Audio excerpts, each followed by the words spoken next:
What's up guys, Mike here with Card2 Sports Cards. So you've been thinking about it for a while now. You got that box of cards collecting dust in your closet or your attic. You've been watching YouTube videos about how to make profit selling sports cards. You opened some boxes of sports cards. You may have even bought a small collection of sports cards from eBay. But what do you do if you want to actually start selling your cards? Let's tackle this topic in this video. Before we do, if you want to unlock the secrets of selling and investing in low-end sports cards on eBay, this channel is your go-to source for expert tips, honest insights, and strategies to help boost your eBay sales. Go ahead, hit that subscribe button for me if you want to stay ahead in the card selling game, maximize your profits, and take your eBay card selling business to the next level. You can also check out my other channel at Puck Mike, where I open and talk about hockey cards. It can be very overwhelming. Sports card videos everywhere. Forums, selling marketplaces, platforms, listing tools, courses. Where do you even get started selling sports cards, and how do you know who to trust? Now, at the start of these tips, I'm going to assume that you already have cards in your possession to sell. Like I mentioned in the intro, maybe from an old collection, a box you opened, maybe bought a few at a garage sale, and I don't care what the value of those cards is, whether it's currently listed on eBay for $99 or 99 cents. Because, like I mentioned in my last video, I believe you can make profit selling low-end cards, even cards for 99 cents. So I'll assume you already have cards, but if you don't have cards and you want to start selling, the easiest thing to do would be to buy a cheap lot of cards on eBay for $10 or $20. That way you have something to sell. Or if you're still afraid of eBay, head on over to your neighborhood Target or Walmart or a collectible store, buy a little blaster of cards. That's not the way you want to fund your inventory long term, but if you're just starting out, you just need some cards to sell. All right, so you got your cards. The first thing you want to do is find a place to sell them. There are many options out there, one of which I would not recommend is standing on the corner with a sign that says, "Please buy my sports cards." Seriously, don't do that. But the options of where to sell your card, of course, include platforms like eBay, Facebook Marketplace, a platform called Whatnot, Collects, or COLLX, as you might see it, and some other, what I would call maybe not so popular places to sell your cards like Amazon, Etsy. I think people can list cards on Shopify as well. There's also consignment options like ComC. If you've never sold a single card before, I would recommend creating an account on eBay and start selling some cards on eBay. eBay still gets the most traffic, and I believe is still the best place to sell your cards online. Definitely just starting out, it's very easy to get started. Just go to ebay.com, and if you don't already have an account, click register. You can create a personal account and start listing your cards. There might be a waiting period if I remember correctly. It's not long, very easy to get started. To me, this is the best way to start out, just to get your feet wet in selling sports cards. Facebook Marketplace isn't a bad place to sell cards. They just don't have the same guarantees when it comes to shipping or buying protections. So there's a little more room to get ripped off. Same with Instagram. Not to mention, when you sell cards on Facebook Marketplace, at least if you're selling a bigger lot of cards at once, unless you're gonna lug those cards around in your car and meet that buyer in a public place, you usually have to let them into your home to see the cards. And that might be a little intimidating, number one, because people are weird. And number two, because if you're just starting out, it's very easy to get ripped off. Whatnot is kind of like a live auction platform. I've heard of people doing really well on there. I might try it eventually, but I've also heard of people not doing great at all. And it's a little bit more complex than listing on eBay because you have the added complexity and the added work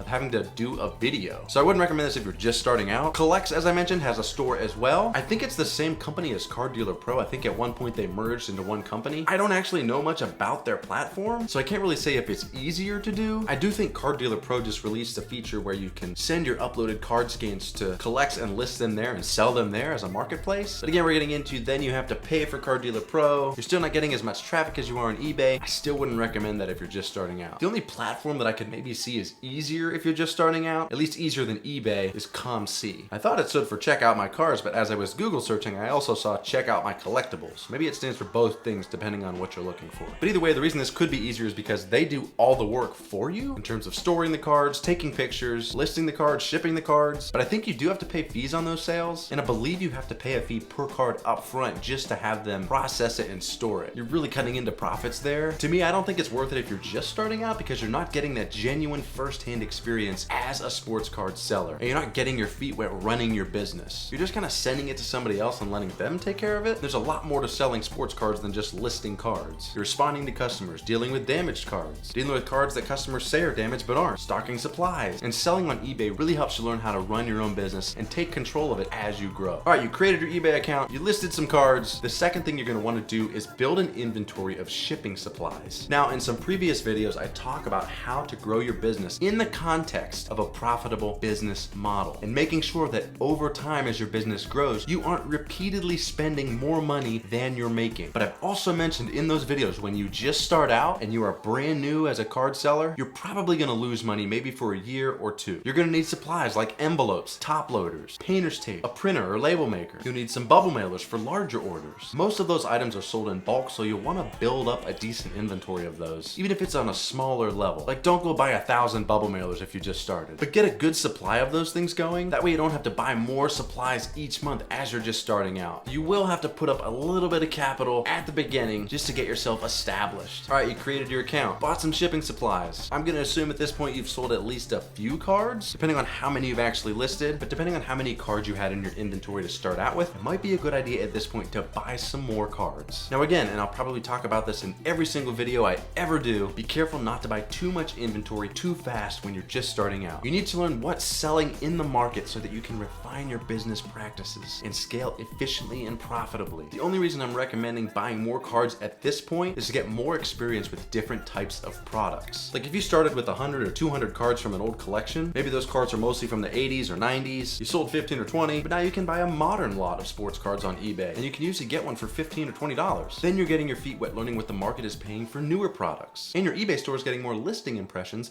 when people are searching for those players and products, where maybe people weren't searching for your older products as much. Then you're also building a following of buyers on eBay who might like the products that you offer. So everything starts to snowball at that point. So after you've sold some cards, buy a very small collection and start trying to sell those. You could repeat this process, say, I don't know, 5 or 10 times in the first year maybe. Again, you don't want to buy too much if you're not selling that much. And you can buy massive sports cards of like 1,000 cards for $20 sometimes. And yes, you can sell cards from that collection and make profit. And yes, even if they're from the junk wax era. All right, so what do you do next? You've listed, sold, stocked, bought, sold again. By now you're starting to develop processes that make up the operations of your business. You're starting to realize things like, maybe I should use these envelopes instead. Or I don't actually like these top loaders, I like these ones. I seem to sell a lot more cards when I list them as free shipping. So now it's time to start refining those processes and set yourself up for long-term growth and profitable success. Start looking at your shipping policies on eBay. If you're offering free shipping on a few listings and it's working, start offering free shipping on all your listings. If you're doing a lot of auction style listing and it's not working, maybe stay away from auction style listings until you have some more popular players or cards or an autograph card or something like that. Maybe you are offering 3-day handling time, but you think you can get it fulfilled in 2 days, and so you make that change. As you learn about your processes and what works and what doesn't, make those changes that help you run your business smarter and more efficiently. Something as basic as figuring out how to fulfill your orders as fast as possible. So this is my office right here. In the closet over there, I keep all of my cards, and right next to that is my printer. On the other side are my shipping supplies, so I can take my laptop in, set it on the printer, print the eBay labels, pull the inventory, and package them up while I'm sitting in my chair. I used to go back and forth from my desk here out in this room to pull each card from the inventory as I read it on screen, but it was taking too much time. Every little bit of tweaking is worth it if it helps you run your business more efficiently. And selling sports cards on eBay takes a lot of time, from listing, responding to offers, shipping. Every second counts. The profit margins, especially on low-end cards, can be very small, so you want to spend the least amount of time possible on the life cycle of those cards from listing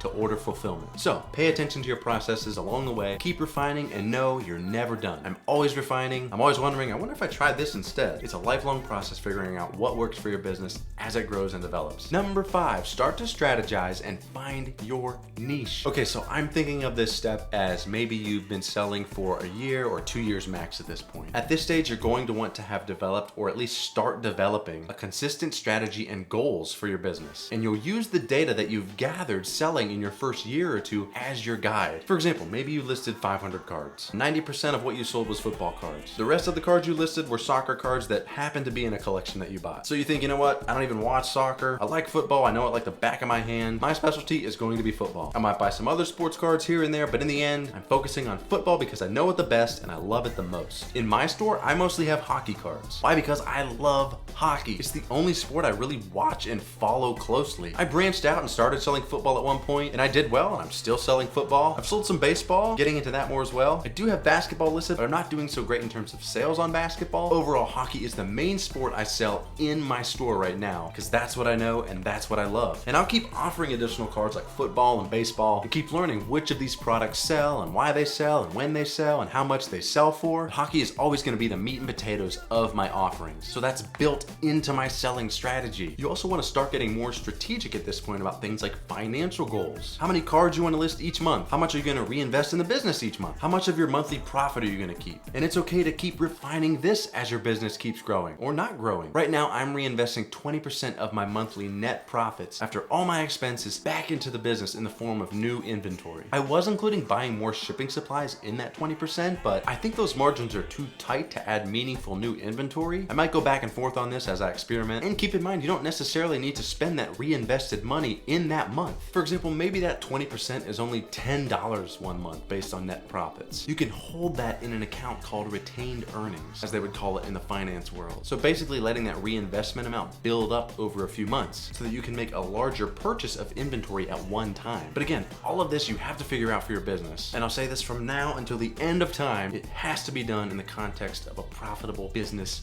model. If you want to make money flipping sports cards, you have to be careful not to get caught up in spending too much without selling too much. It's hard because there can often be not a lot of sales and loads of competition. So you have to get creative with the inventory you buy, how you ship and sell it, the service you offer, and what you do with your net profits. So if you reach the 1 to 2 year mark as a seller, pay attention to these things. If you haven't been paying attention to them, start paying attention to them now and start building your goals and your strategy. And the last thing here is keep listing. This goes hand in hand with building your strategy because your daily listing goals will be part of your strategy. Right now, I shoot for 3 cards a day. Some days I might list 20 cards in that day if I have the time, but I still track it on a 3 cards a day goal. So if I list 20 cards in one day, I might not list anything new for a week. And then I focus on creating content for the channel for a week. This may change as I grow the business, and there's speculation that the eBay algorithm favors your listings if you list every day. That could be true, I don't actually know, but whatever your goal is, keep listing. Number 1, to show eBay that you're still an active seller, and number 2, and probably more importantly, to show your followers that you're adding new inventory. Those new items will be shown to previous buyers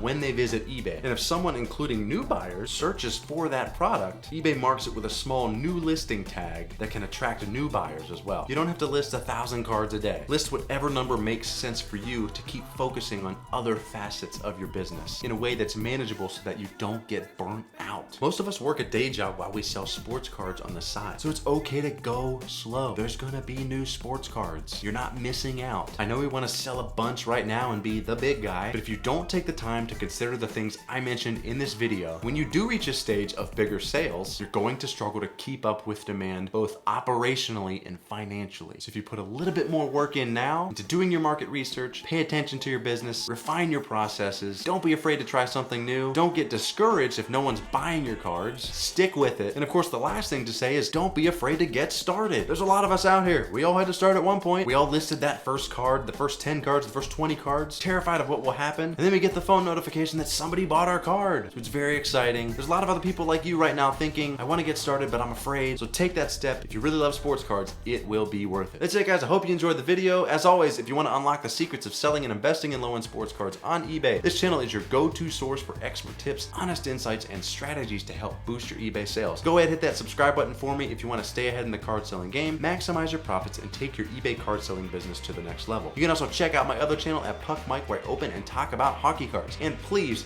show support. I really appreciate it. Head on over to the eBay store, buy a card. We are almost at 1,000 subscribers. I think we're 28 subscribers away from 1,000, and we're about 1,000 watch time hours away from being able to add memberships to this channel, which means I can add exclusive members only content and a lot of other perks. And then 1,000 hours from that, we'll be able to monetize the channel and put more money back into the business and keep generating content and hopefully help you guys on this journey. Also, don't forget to comment below if you guys have questions about your business. I'm not doing any Q&A on video right now, but I'm answering all the questions in the comments, so send me a question or just let me know how your business is doing. I'd love to hear your stories. So thank y'all so much for watching. I'll see you in the next video.